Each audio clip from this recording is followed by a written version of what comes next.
आइए आइए भैया, अच्छी अच्छी चिड़िया ले जाइए।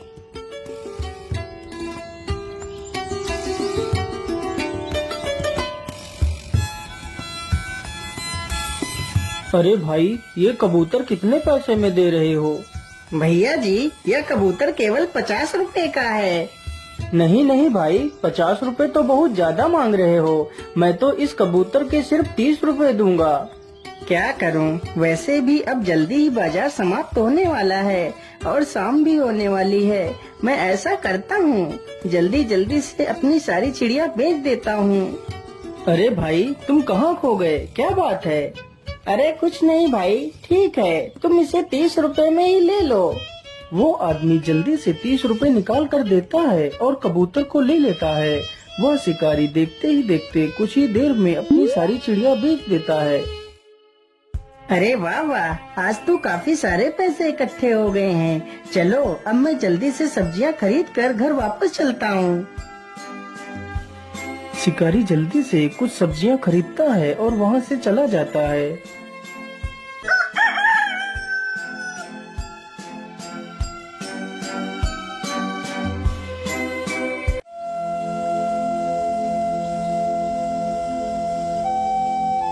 अजी, सुबह हो गई है और कितना सोओगे आप? क्या आज आप शिकार पर नहीं जाओगे? हाँ हाँ भाग्यवान, जाता हूँ, अभी जाता हूँ। शिकारी चुपचाप अपना जाल उठाता है और जंगल की तरफ निकल जाता है।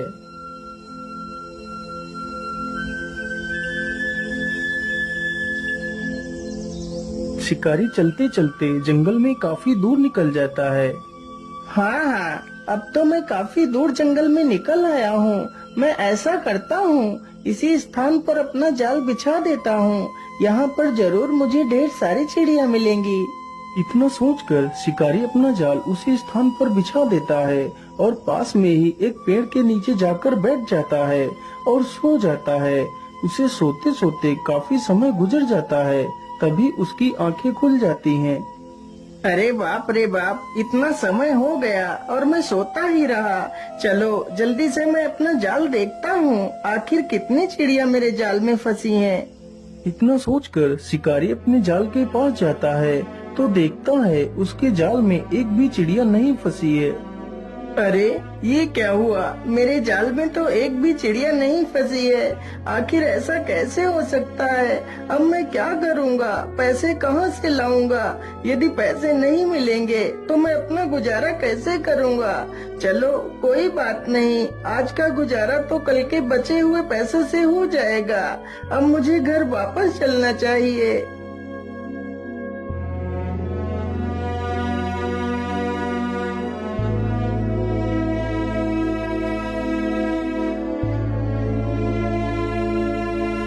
अगली ही सुबह शिकारी जल्दी उठ जाता है और जाल लेकर जंगल की तरफ निकल जाता है। क्या करूं, कल तो मुझे खाली हाथ ही घर लौटना पड़ा था, लेकिन आज मुझे कुछ भी करके चिड़िया तो पकड़नी ही पड़ेंगी। लेकिन आज मैं ऐसा करता हूँ, आज अपने जाल को किसी नए स्थान पर लगाता हूँ। ये सब कुछ सोचते हुए शिकारी जंगल में एक नए स्थान पर पहुँचता है। हाँ हाँ, यही स्थान ठीक रहेगा। मैं यहीं पर अपना जाल बिछा देता हूँ। इतना सोचकर शिकारी फिर से अपना जाल बिछा देता है और पेड़ के नीचे जाकर बैठ जाता है। अरे नहीं नहीं, मैं इस बार नहीं सोऊंगा। इस बार मैं अपने जाल पर नजर रखूंगा। आखिर मेरे जाल में चिड़िया क्यों नहीं फंस रही हैं? तभी देखते ही देखते कुछ ही देर में उसके जाल में कई सारी चिड़िया आकर फंस जाती हैं। तभी एक लोमड़ी उसके जाल के पास आती है और जाल को पकड़कर खींच लेती है, जिससे जाल में फंसे सारे कबूतर फर से उड़ जाते हैं। अरे रे रे दुष्ट लोमड़ी, ये तूने क्या कर दिया? मेरे सारे पंछियों को तूने छुड़ा दिया। मैं तुझे जिंदा नहीं छोड़ूंगा। शिकारी जल्दी से एक डंडा उठाकर लोमड़ी की तरफ दौड़ता है। लोमड़ी तुरंत वहाँ से भाग खड़ी होती है। बेचारा शिकारी उसका पीछा करते करते काफी दूर निकल जाता है। लोमड़ी देखते ही देखते जंगल में एक झाड़ी में घुस जाती है। अरे बाप रे बाप, इसके पीछे भागते भागते तो मेरी सांस ही फूल गई। लेकिन लोमड़ी तो हाथ नहीं लगी। जिस पेड़ के नीचे शिकारी खड़ा था उसी पेड़ पर एक पक्षी रहता था। तभी उस पक्षी ने अपना मल त्यागा तो वह मल सीधा उसी शिकारी के ऊपर जा गिरा। अरे राम राम राम, मैं तो वैसे इतना परेशान हूँ, ऊपर से इस पक्षी ने मेरे ऊपर ही मल कर दिया। छी छी। तभी शिकारी अपने हाथों से ही उस मल को साफ करने लगता है। अरे ये क्या, ये मल तो सोने की तरह चमक रहा है, कहीं यह सोना ही तो नहीं? अरे हाँ, यह तो सोना ही है। इस पेड़ के नीचे तो कितना सारा सोना पड़ा है, इतने सोने में तो मेरा पूरा जीवन सुखमय कट जाएगा। लेकिन इतना सारा सोना आखिर किस पक्षी ने किया है? जरा मैं इस पक्षी को देख लेता हूँ। शिकारी तुरंत ही पेड़ से दूर हटकर देखता है तो एक सुंदर सा सफेद रंग का पक्षी पेड़ पर बैठा है। अरे वाह, यह पक्षी तो दिखने में कितना आकर्षक है। जितना ही यह दिखने में आकर्षक है उतना ही ज्यादा यह काम का भी है। काश मैं इस पक्षी को पकड़ पाता तो मेरे पास इतना सारा सोना हो जाता कि मैं अपने पूरे राज्य में सबसे अमीर व्यक्ति बन जाता।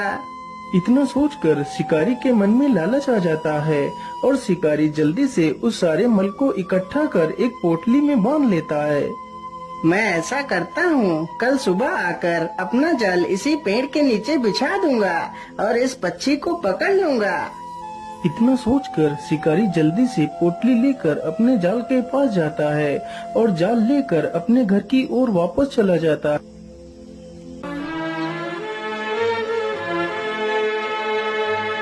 अरे भाग्यवान, तुम कहाँ हो? देखो मैं तुम्हारे लिए क्या लेकर आया हूँ।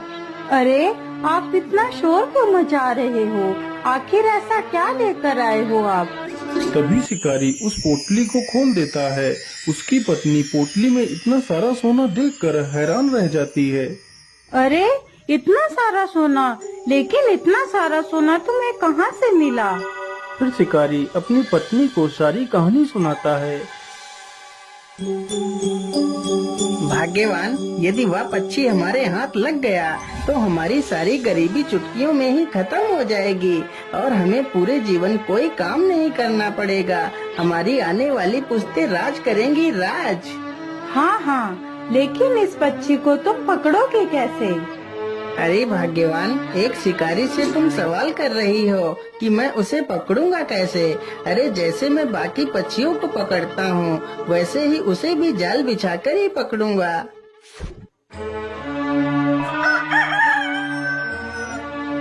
अगली सुबह ही शिकारी जाल उठाता है और जंगल की तरफ निकल पड़ता है।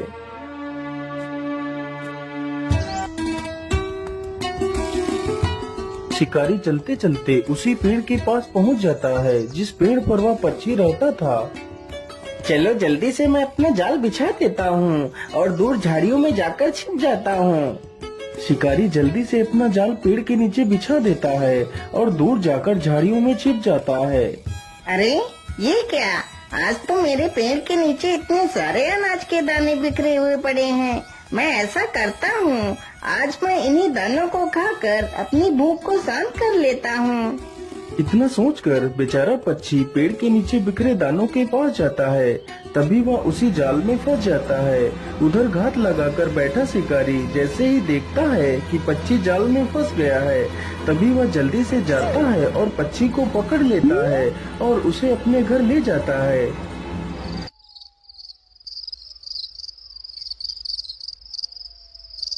अरे भाग्यवान, देखो देखो, मैं उस पक्षी को पकड़ कर ले आया हूँ।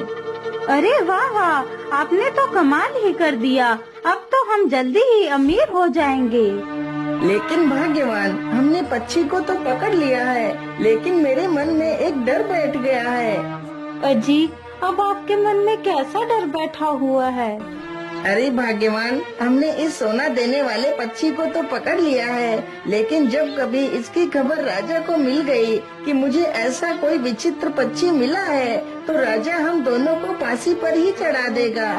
अरे हाँ, आप बिल्कुल ठीक कहते हो। हमने इस बारे में तो कभी सोचा ही नहीं। हाँ, अब तुम ही बताओ भाग्यवान, हमें क्या करना चाहिए?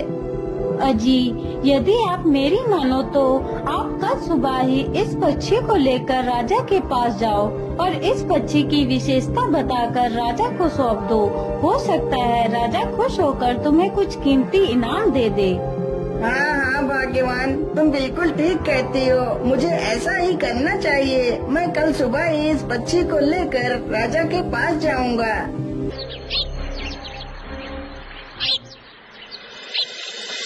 अगले ही दिन शिकारी उस पक्षी का पिंजरा उठाता है और उसे राजा के महल में लेकर पहुंच जाता है।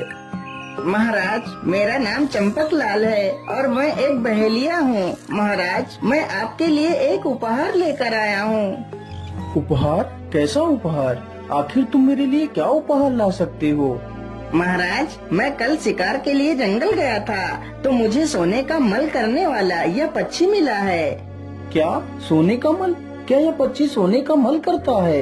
क्या तुम ये सत्य बोल रहे हो? जी हाँ महाराज, यह पक्षी सोने का ही मल करता है। शिकारी की यह बात सुनकर सभा में बैठे सभी लोग हैरत में पड़ जाते हैं। आखिर कोई पक्षी सोने का मल कैसे कर सकता है?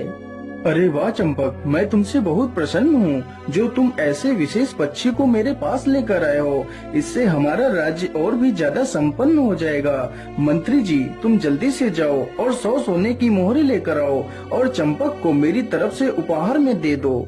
महाराज क्षमा कीजिए, लेकिन क्या कभी आपने सुना था कि कोई पक्षी सोने का मल करता है? ऐसा तो असंभव है महाराज। जरा सा विचार कीजिए, फिर कोई फैसला कीजिए। वैसे मंत्री जी ठीक कह रहे हैं। मैंने आज तक तो कभी भी ऐसे पक्षी के बारे में ना ही सुना है और ना ही देखा है। कहीं यह चंपक मुझे मूर्ख तो नहीं बना रहा? हाँ हाँ मंत्री जी, तुम एकदम ठीक कह रहे हो। मैंने आज तक कभी भी ऐसे पक्षी के बारे में नहीं सुना है। अब तुम ही बताओ मंत्री जी, मुझे क्या करना चाहिए? महाराज, इस बहेलिए से इस मासूम पक्षी को लेकर आजाद कर दीजिए। यही हमारे लिए ठीक रहेगा। और हाँ महाराज, इस पक्षी को आप अपने हाथों से खुद आजाद कीजिए। मंत्री की यह बात सुनकर राजा मंत्री की बात से सहमत होकर उस पक्षी को आजाद कर देता है। पक्षी जैसे ही आसमान में उड़ता है तो वह फिर से अपना मल राजा के ऊपर ही कर देता है। तभी राजा देखता है कि उस पक्षी ने वास्तव में सोने का मल किया है। अरे, यह तो सचमुच का सोना ही है। मंत्री जी, ये तुमने क्या करवा दिया? तुमने हाथ में आया हुआ इतना सारा धन निकलवा दिया। पक्षी वहाँ से उड़ता हुआ दूर किसी दूसरे स्थान पर चला जाता है। दोस्तों, हमें कभी भी इतनी जल्दी दूसरों की बातों में नहीं आना चाहिए। हमें कोई फैसला लेने से पहले उस पर अच्छे से विचार विमर्श कर लेना चाहिए।